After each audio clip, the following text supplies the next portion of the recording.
there they are, the Beach Boys, and God only knows if we have got a new mayor, but we haven't. We've got the same one, thank goodness for that. He is back at the job and he is being re-elected as Dubbo City Council Mayor.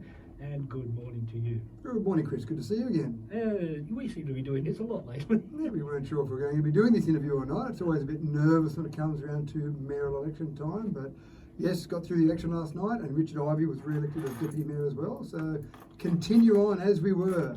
Indeed, so there's lots more work to be done by you. Absolutely right, and this is a bit of an unusual term because normally it's a 4-year council term.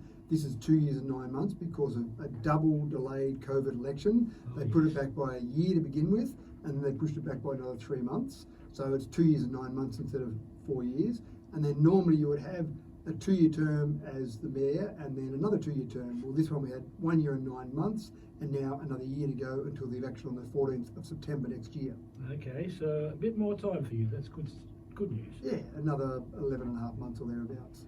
So the election reports, tell us a little bit about the determination of the number of the councillors for the years 2028 to 32 and the term of office. Is that something new? Or? Well, this is something that every council across the state has to do basically before the last 12 months of the council, make a decision about the number of councillors that you want in the next term of council, well not quite the next term of council, and then the way you do your mayoral election. In other words, do a popular elected mayor or have a mayor elected by the councillors.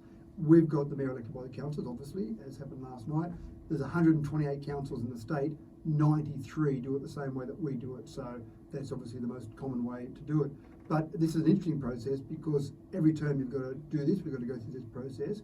But if we did decide last night to change the number of councillors, or we decided last night to change the mayoral election method, it would then go to a referendum at the next council election, which is 2024, but it wouldn't come into effect until the next council election after that, which is 2028.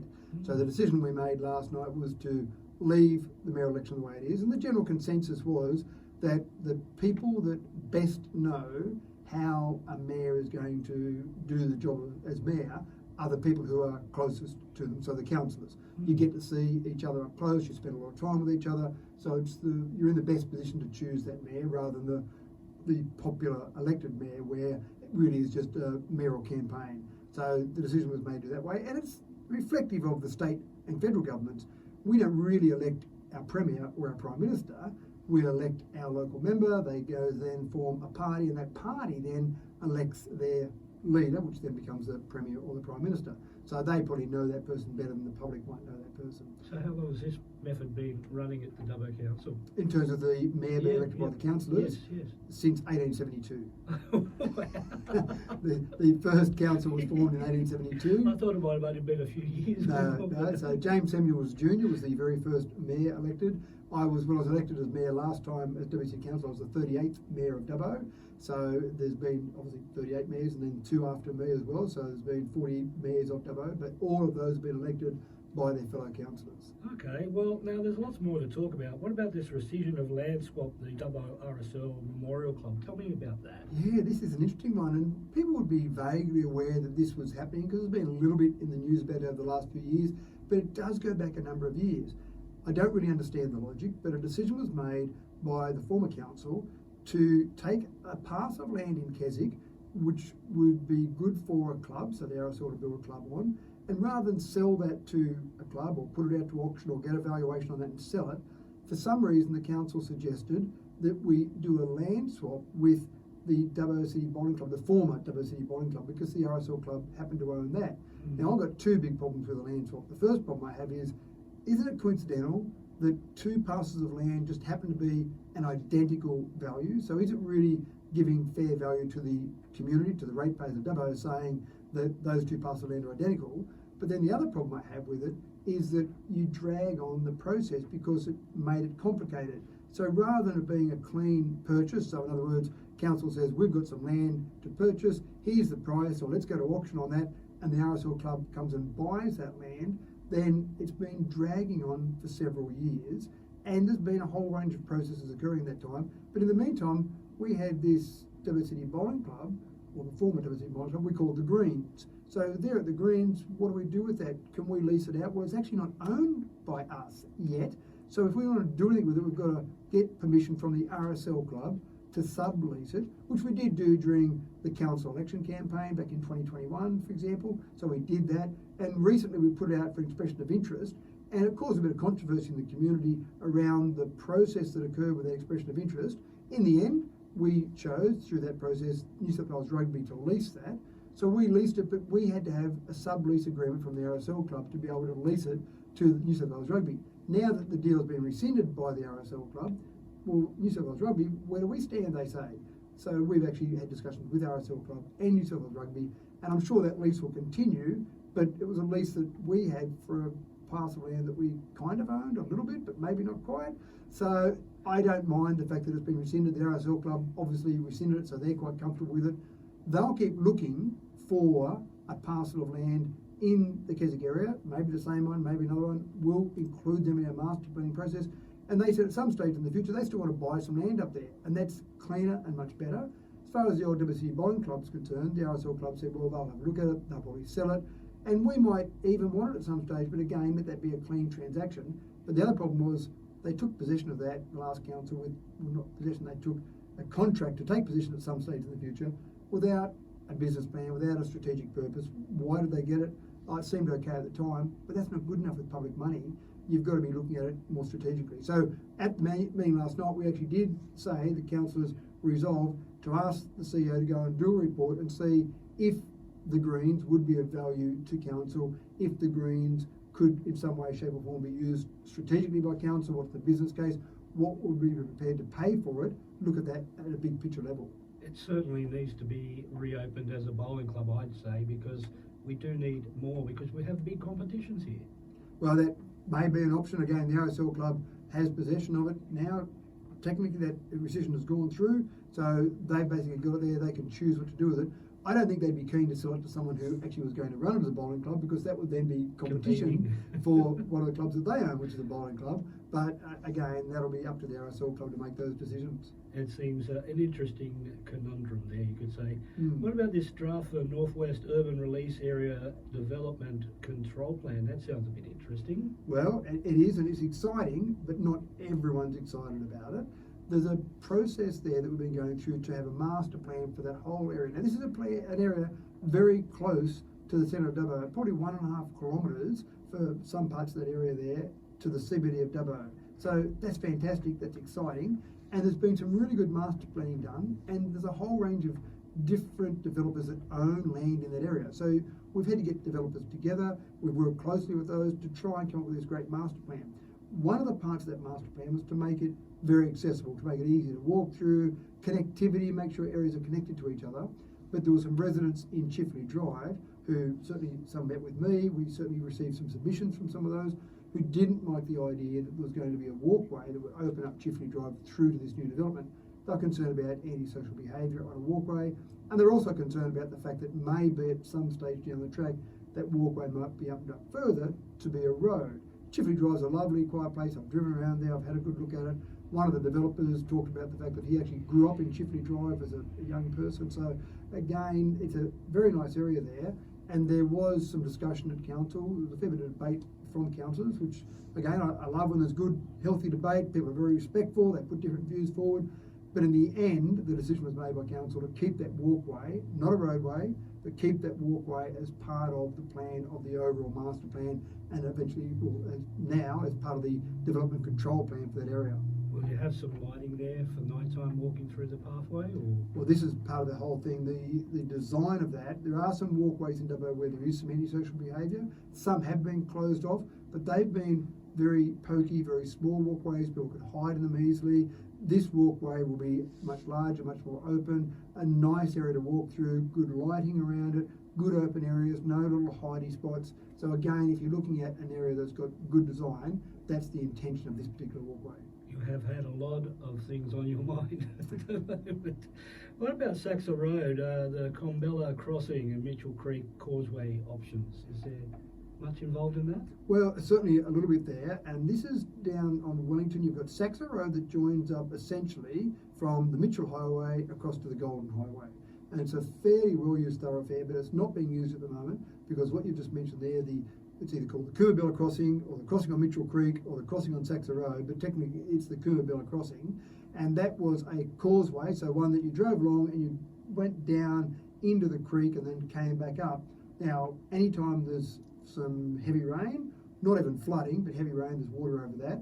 But with the heavy rain and flooding we had at the end of last year, that causeway got broken up to the point where it could only handle very light traffic. There was a temporary crossing put in beside that, not necessarily a legal temporary crossing because council couldn't put it in because that was in the waterway and we would have to get permission from the fisheries and fisheries would not give us permission to do anything there.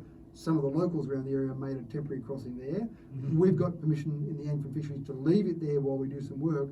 We wanted to put a bridge, so we had some options there, a bridge or a box culvert or leave the existing causeway and just repair that. Councillors at the previous meeting decided to go for either a box culvert or a bridge and get some prices on both, but with more investigations with fisheries, they said they weren't going to give us permission to put a box culvert in for a couple of reasons. One, that restricted flow of the river down, and two, when we did get heavy rain, it would back up the water further upstream.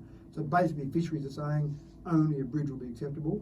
We're talking about in the vicinity of maybe $3 million, plus or minus a little bit, and so it's a significant sum of money, but I've already had a discussion with the Honourable Jenny Aitchison MP, who's the Minister for Regional Transport and Roads, about that particular area, because we're talking about things like betterment funding, disaster recovery money, bridge repair money, so there's a few different programs there. We're confident we'll get the money from the state government because I don't think it's fair that the ratepayers of Dubbo Regional Council pay for all that because that is a regional road. It's technically classified as a regional road and there's definitely regional traffic, not necessarily local traffic that uses that road. Okay, well that's the Wellington area, but they've also got a big thing that they have each year, and that's the Vintage Fair Street Parade, the 2024 one. What's going to be happening with that this year? Well, this is or really, next year, I should say. Yeah, this is really a technical process from a council perspective. Some things come to council that are very complicated and lots of debate and lots of different opinions. This is one of the easy ones. We get those sort of decisions to council where it really is just notification about closing off some roads, putting some restrictions in place for a period of time for something like a street parade. So there wasn't a lot of debate about that one because all councillors were just, yep, that's a great street parade, fantastic for Wellington. Yes, it'll be inconvenient for motorists for that short period of time, but close off the roads for the Wellington Vintage Fair Street Parade. And it is a good event. I've been down there. It's a great event. It's good for the community as well. It is, exactly right. What about this Central West Cycle Trail? This would be something that really interests you. You do a little bit of cycling. Yeah, and this is about just some signage, just making sure that there are lots of different cycling options, lots of different areas that people can do tourism. Tourism now can be cycling, can be walking. It doesn't have to be driving into a place anymore. And this was just about some signage around there just to make sure that people are aware of that and can access the Central West Cycle Trail in an easy way, because you come along, you're not quite sure where to go, having some signage, some additional signage in there makes sense. So again, that was a fairly simple one that councils are pretty happy with. Yeah, well, you'll be able to utilise it. I know you get on your bike quite often. Well, I didn't declare a conflict of interest on that one, and I probably won't go on that one. I tend to do my cycling more around some local mountain bike tracks that are going around in circles, literally, rather than getting out and cycling on some of those big paths, but they are popular, there's no doubt about it. Rail trails are very popular. We haven't got any rail trails around us here, but certainly in places like Victoria, rail trails are popular. I was up recently around Tweed Heads and Lismore, so up in Tweed in particular, there's a good rail trail up there. So rail trails are becoming very popular, but they can be a little bit problematic to set up. So, yeah, it sounds like it's going to be a good thing for the public to be able to get on their bikes and have a bit of a ride. Yeah, exactly right. What about regional precincts and the partnership program? Well, this is all about trying to get money out of government. And this is about putting in some extra grant funding or grant applications and trying to get extra money out of government. And this was really just a decision about the program. So some recommendations from staff, but they have to get that endorsed by council. Again, councils are pretty keen on this one going forward. Every grant opportunity that's out there, you want to jump all over that, everything that you can possibly do. But having said that, there are sometimes it's so expensive to put a grant application in because they need so many things as part of their grant application. The federal government's changing that process a little bit where they're talking about doing now, and they've already started with one, where you put in an expression of interest, and if you get past the first round, then they'll ask for more details when you're a pretty good chance of getting it. If you don't get through the first EOI round, then you say, well, that was good, I didn't waste a lot of money on putting an application in that wouldn't have been successful. So I think that process is quite good. And I've talked to some smaller councils in the past who have said they don't put grant applications in because they can't afford to put the grant application in. We need the money, but we can't afford to put it in, which sounds somewhat contradictory, but you can understand the logic. If you've got to develop a business case, get expert consultancy reports, get a whole range of information to support your grant application, you could easily spend $20,000, maybe $50,000 on doing that for a grant that you may or may not get. Sounds a bit complicated. When it comes to state governments and federal governments getting money out of them, it's like getting blood out of a stone. It can be sometimes. So what about the last council meeting? You've got a few points you wanted to have a bit of a chat about, so what do you think? Well, probably more of the future now that I'm back in as mayor.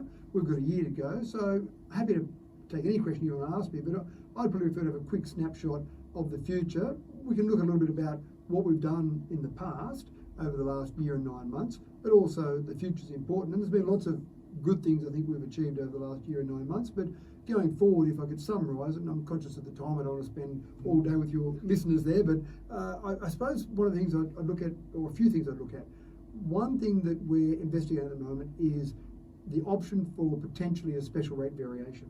Now, I don't want to have people with alarm bells going off and saying their rates are going to go through the roof. Some councils over the last year across the state have put up rates to ridiculously high levels, talking about 50%, 80% increases. We are certainly not talking about rate increases of that magnitude. We might not even be talking about a rate increase. What we are doing at the moment is looking at our finances overall, looking at where we are long term, and then looking and talking to the community about, do we reduce some of our services, do we change some of our business practices, or are people happy with the way it is and we just need some more money, in which case we might ask the community to support a special rate variation. That might be a much smaller amount than those ones that I've talked about. But getting the finances right, remember in a year's time there'll be another council election. Whatever happens, there's going to be a new group of councillors, because at the last council election we had a referendum which said there'll be no wards and there'll be 11 councillors. So even if all 10 stand next time and all 10 get re-elected, there'll be an 11th person elected, and so there'll be a different council. You always want to hand over any organisation you're involved with in better shape than when you came along. When we hand it over in a year's time to the new group of councillors, we want to make sure we've got a good, long-term, sustainable council we're handing over. So I think that's really important, looking at those overall finances. But we've got some huge advantages on our side.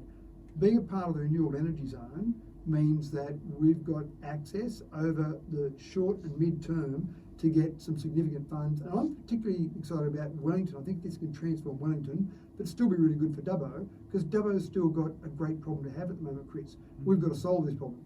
Lots of people want to come to Dubbo. Lots of people tell me, I moved to Dubbo, I want to listen to DCFM, so I moved to Dubbo.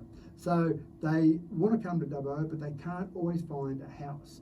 And this is a problem for us. So we've got to address this housing shortage, because we want people to come to Dubbo. We love Dubbo, and we want people to come and live with us, but we need somewhere for them to live. And the 3D printed toilet was part of that process, part of a way of looking at 3D printed housing. How can we be creative? What different styles of housing can we have? The Northwest Precinct we talk about will have some different styles of housing there. So again, we've got to solve that problem, because we want people to keep coming to Dubbo. We don't want the sign to be put out the front of Dubbo to saying, Dubbo's full, don't come here. We want to open our arms to people. So that's a real challenge for us going forward. Well, that's pretty much everywhere at the moment, because the population growth is just astronomical, especially out in the regional areas. You are spot on, and sometimes when people say, oh, everyone's got this problem, it's too hard to solve, everyone throws their hands up in the air. I'd rather say everyone's got this problem to solve. If we can be the ones who nail this problem first, that puts us ahead of everyone else. So I think that's the exciting opportunity we've got here, and it's much better than the opposite problem, Chris. I'd hate to be sitting here as the mayor and saying to you, oh, Chris, we've got no one coming to Dubbo, no one wants to come to Dubbo, everyone's leaving, we've got lots of spare houses, but oh, no one wants to come. That would be a much harder problem to solve, to try and attract people to Dubbo. We've done the hard work, we're attracting them to Dubbo. What we've now got to do is work out how we get places for them to live. And if you look at a graph, it's quite interesting, of our housing stock and our housing demand, what people need, it's almost the opposite. If you look at 1 and 2 bedroom houses, huge amount of demand for those two and not a lot of supply. When you look at 3 and 4 bedroom houses, we've got good supply of those, but people don't want them. Houses or households are shrinking. And if you look back at 1911, the census from 1911, there was 4.5 people average lived in each house. The last census that was done in 2021, that's down to 2.5 people. So it's almost half the number of people we have on average per household. It's very tricky at the moment, but it's good to know that we are getting there with housing, and it's getting there slowly, and people who do move out here will have the opportunity to have somewhere to live. Sure, and that's the important part. We want to make sure they do know that. But look, I'm excited still. We've got a great group of councillors. We've been working really well together over the last year and 9 months. I see no reason that will change over the next year. And it's exciting when you've got a group of people who are focused on delivering for Dubbo. You get lots of great ideas coming out of that. So we have good, healthy debate. We have differences of opinion, but we resolve those. But more importantly, we get ideas brought forward, and I think that's the crucial thing, Chris. All right, well, it's been wonderful having a chat to you, Matthew, and congratulations once again on becoming our mayor for another period. Well, a year that we know of. Yeah, yeah, but it could be a bit longer. Let's hope so. Right. Thanks, Chris. Appreciate your time. Thank you very much for joining us right here on DCFM 88.9. That is our local mayor, Matthew Dickinson, and we'll be back with some more music for you in just a second. So once again, thank you, Matthew. Thanks, Chris.